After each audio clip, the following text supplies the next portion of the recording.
Hi everyone, in today's I'm gonna explain to you how to cancel an order on Shopify. So basically what you're gonna have to do is simply go to your order section here, and as you can see here I have this order.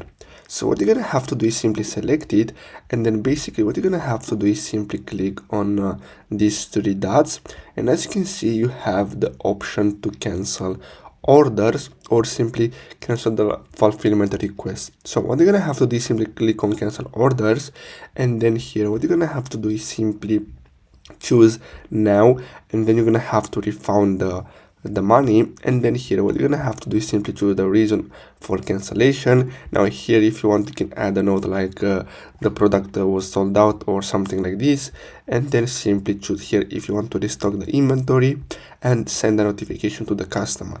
Now after you do that, what you're gonna have to do is simply click on cancel order, and basically that's all you have to do. So as you can see, orders cancelled, and as you can see basically this order was refunded and cancelled. So I really hope you found this video helpful.